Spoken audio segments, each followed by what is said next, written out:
चाय रख दो। सरियागंज की एक आम सुबह, जहां धीमी धीमी ठंड और आती हुई गर्मी के मौसम का सभी लुफ्त उठा रहे थे। और इस सुहाने मौसम के साथ संडे की सुबह का मजा उठाते हुए शैलेश जी चाय की चुस्कियां ले रहे थे। संडे की सुबह और चाय, यही तो है असली कमाई। क्या सुरेश? ये भी कोई बोलने की बात है शैलेश? आहा, वैसे बहू अगली बार ना मेरी चाय जरा फीकी बनाना। चीनी जरा ज्यादा पड़ गई थी आज। लग रहा था मानो किसी ने चाय में चाशनी घोल दी हो। बस रसगुल्ले डालने की देर थी। तो मेरे घर चल, तेरी भाभी के हाथों की चाय पिलाता हूँ तुझे। भाभी के हाथों की चाय की परतर तो कोई कर ही नहीं सकता। सब कुछ एकदम सही मात्रा में। मजाल है स्वाद इधर से उधर हो जाए। कहीं जाने की जरूरत नहीं पड़ेगी पापा जी, अब से मैं ध्यान रखूंगी। और चाय पीकर सुरेश अपने घर चला जाता है। वैसे पापा, चीनी तो ज्यादा नहीं थी चाय में। हाँ, दूध जरा कम लग रहा था। ये दूध वाला ना आजकल दूध बड़ा खराब ला रहा है। आधे से ज्यादा तो पानी मिला रहता है इसके दूध में।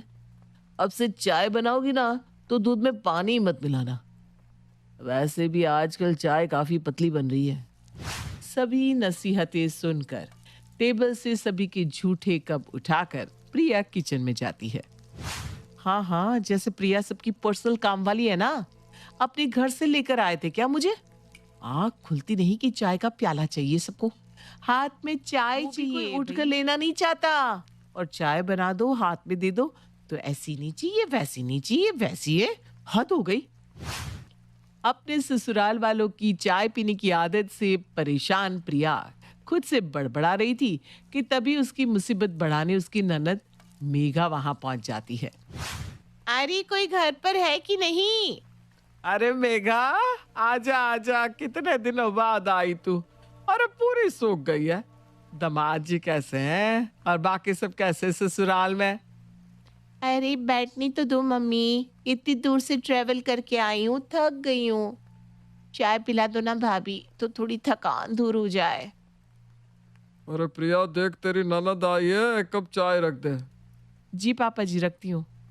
चाय की कप उठाते वक्त ही मुझे पता था कि अभी फिर मुझे चाय सर्व करनी पड़ेगी। तो बस एक झलक मात्र थी, वरना हिंदुस्तान में ऐसा कौन सा घर होगा जहां पर एक भी चाय का दीवाना न रहता हो। और इसी तरह कुछ चाय के शौकीनों के घर में बहू बनकर आ गई थी प्रिया। सवेरे सवेरे अपनी ननद के साथ बाकी सभी को चाय पिलाकर कप उठाकर कप धोने प्रिया जैसे ही किचन में जाती है कि विवेक कहता है, संडे बिना कब पार हो जाता है पता ही नहीं चलता। अभी तो लग रहा है कि मैं उठा था, नहाने भी जाना है। क्या करूं, नहाऊं कि छोड़ दूं? क्या छोड़ दूं? हफ्ते में एक दिन तो तू नहाता है, कौवा कहीं का। जा नहाने जा अभी। अच्छा अच्छा, मैं गीजर ऑन करके आता हूँ। अब सुनो ना, जब तक पानी होता है प्रिया एक कप चाय ही रख दो। बहू चाय बना रही है तो मेरे लिए भी बना दो। एक कप मैं भी पी लेती हूँ। मौसम से अभी तक ठंडक गई नहीं, गला भी ना जरा भारी भारी लग रहा है। अच्छा प्रिया, चाय बना रही हो तो क्या मैं भी एक घूंट पी लूंगा?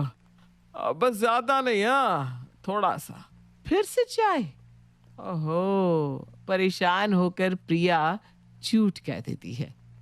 अब दूध नहीं है, दूध खत्म हो गया है पापा जी। चाय नहीं बन पाएगी, तुम नहा लो ना विवेक। लो बताओ, अब दूध खत्म हो गया। चलो कोई बात नहीं, मैं लेकर आता हूँ वो। और ये कहकर जैसे ही शैलेश घर से बाहर निकलने के लिए दरवाजा खोलता है, वो देखता है कि सामने दूध वाला दूध की बाल्टी लिए खड़ा है। बिल्कुल सही समय पर आया है तू। अरे देख बहू, दूध वाला आ गया। अब तो चाय बनेगी ना।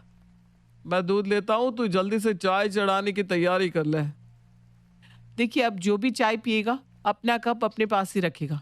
बार बार धोना मुझसे नहीं होता। कोई बाहर से आ जाए तो उसे देने के लिए कप ही नहीं बचता, क्योंकि सारे कप तो धोने में ही होते। बात तो बिल्कुल सही कह रही है बहू। देखो भाई, सब अपना अपना कप अपने पास रखो। मैं तो एक ही कप में सुबह से रात तक चाय पीता हूँ। बहू भी अकेली कितना काम करेगी, जिसे देखो उसका काम बढ़ा देता है। सब समझ गए ना? जा बहू, जल्दी से चाय चढ़ा दे, वरना पानी गर्म हो जाएगा। विवेक को नहाने भी तो जाना है। प्रिया करती भी क्या, किसी को उस पर तरस ही नहीं हमेशा आ रहा की तरह वो किचन में जाती है और बड़बड़ाती हुई चाय बनाने लगती है। सुबह के 11:30 बज रहे हैं और 8वीं बार चाय बना रही हूं मैं। फिर इनको नाश्ता अलग चाहिए, दोपहर का खाना अलग चाहिए, स्नैक्स अलग चाहिए, और जिस तरह सब 24 घंटे चाय चाय चाय पीते रहते हैं, लगता है स्टोव पर चाय का सॉस पैन ही चढ़ाकर छोड़ दूं। इतना इरिटेट होने के बाद भी प्रिया चाय बनाकर सभी को देती है और खुद भी चाय पी रही होती है। तभी मेघा टिप्पणी करते हुए कहती है, सुबह में तो नहीं बोला प्रिया कुछ, पर अब से ना ध्यान रखना, मैं दूध वाली चाय नहीं पीती। Okay, I only take black tea. Diet भी तो देखनी पड़ती है ना। अब तुम्हारे तरह पेट निकाल कर तो घूम नहीं सकती मैं। तुम्हारी जीजा जी को पसंद नहीं है। अरे तो खुद क्यों नहीं बना लेती। सभी को चाय नाश्ता करवाकर प्रिया किचन में दोपहर का खाना बनाने जाती है। सुधा हॉल में टीवी लगाकर भजन संध्या सुनने लगती है। मेघा अपना फोन चला रही होती है और शैलेश इधर उधर टहल रहा होता है। तभी अपना लैपटॉप लिए विवेक अपने कमरे से बाहर आता है। जरा टीवी धीरे करो मम्मी, बहुत सर फट रहा है। टीवी को म्यूट कर मेघा, देख विवेक के सर में कैसे दर्द चढ़ा आया। एक संडे का दिन मिलता है आराम करने, उसमें भी हमें नहीं छोड़ना है। ना आ रहा था कि ऑफिस से फोन आ गया, अभी के अभी मीटिंग ज्वाइन करने के लिए बोल दिया है चाचा ने। इतना सर दर्द में मीटिंग कैसे करूं मम्मी। अरे तू रुक, अभी इलाज करती हूँ तेरे दर्द का। 1 कप कड़क चाय पिएगा ना तो दर्द यूं फुर हो जाएगा तेरा। भाभी, 1 कप अदरक और तेज पत्ता डालकर चाय तो बनाना। विवेक के सर में बड़ा दर्द हो रहा है। सच में ये काम करेगा क्या मेघा? अरे मम्मी पूछो मत, इनको तो अधकपाली की प्रॉब्लम है। पूरा दिन माथे में गमछा बांधकर इधर उधर घूमते रहते थे। फिर एक दिन मैंने ये मेरी स्पेशल चाय बनाकर पिलाई। इसके बाद मजाल है उनके सर में फिर से कभी दर्द हुआ हो। तुम भी पियो ना मम्मी, घुटने के दर्द में भी बड़ा फायदा करेगा। किचन में काम करती हुई प्रिया हॉल में हो रहे डिस्कशन को सुन रही थी। हद हो गई भाई, दिन भर इनका चाय का प्याला कम था कि अब दोपहर में भी चाय चाहिए। दीदी, जो चाय आपने बताई है ना, उसकी रेसिपी तो मैं जानती नहीं हूँ। हो सकता है मुझसे 19-20 हो जाए, इसलिए आप ही बना दीजिए ना। 2 दिन आए हुए नहीं मुझे कि काम करने को बोला जा रहा है।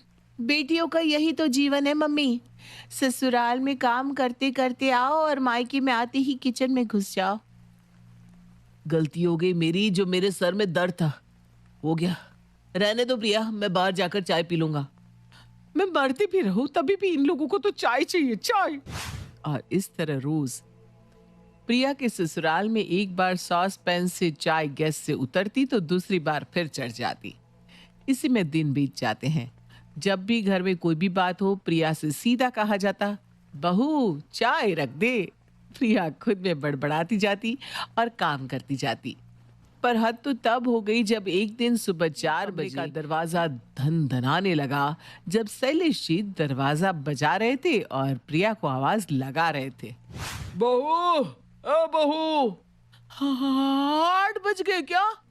नहीं नहीं बहू, अभी तो सिर्फ 4 बजे हैं। तो इस वक्त आप यहाँ? पापा जी, मम्मी जी, हे भगवान उनको कहीं कुछ। अरे नहीं नहीं बहू, इतनी अच्छी किस्मत नहीं है तेरी। वो तो मेरी आँख खुल गई थी तो सोचा चाय पी लूं। जरा चाय चढ़ा दे बहू। ये सुनकर प्रिया के मुंह से कोई आवाज ही नहीं निकली। कैसे निकलती? सुबह 4 बजे कोई बोले भी तो क्या बोले। और इसके बाद प्रिया के सब्र का बांध टूट जाता है और वो बिस्तर लगाकर किचन में ही बैठ जाती है। या बहू का आज क्या हुआ है? किचन में ही बिस्तर लगा लिया उसने। उससे वही सुविधाजनक लग रहा होगा सुधा जी, और क्या। सभी को सबक सिखाने के लिए प्रिया किचन में ही बेड लगा लेती है, पर उसकी इस हरकत से किसी के कानों में जू तक नहीं रेंगती। उसी शाम अचानक विनोद गुस्से में अपने ससुराल आता है। ये क्या हरकत है नेहा? मुझे बिना बताए छोटी सी बात पर तुम यहाँ आकर बैठ गई। 10 दिन से कितने फोन कर रहा हूँ मैं तुम्हें, ना फोन उठा रही हो ना मैसेज। नहीं रखना ना रिश्ता तो साफ साफ कह दो। मैं भी और इस रिश्ते में फंसा नहीं रहना चाहता। हर बार का तमाशा मुझसे बर्दाश्त नहीं होने वाला, इसलिए मैंने भी तुम्हें डिवोर्स देने का फैसला कर लिया है। ये लो, ये डिवोर्स पेपर। इस पर मैंने साइन कर दिया है, तुम भी कर दो। अरे मेघा, तुम दामाद जी से झगड़ा करके हमारे यहाँ आई थी? नहीं नहीं बेटी नहीं। और ये आप सब क्या बोल रहे हैं दामाद जी? इससे तो बुद्धि नहीं है, आप तो समझदारी वाली बात कीजिए। छोटी सी बातों से रिश्ते नहीं टूटा करते। हाँ दामाद जी। और एक ही पल में अचानक ही पूरे घर का माहौल बिगड़ जाता है। इसी बीच प्रिया कहती है, लगता है ये लंबा चलेगा, तो चाय रख दूं जीजा जी? पापा जी तो पियेंगी ही। दीदी की ब्लैक टी तो 5 कप बना दूं?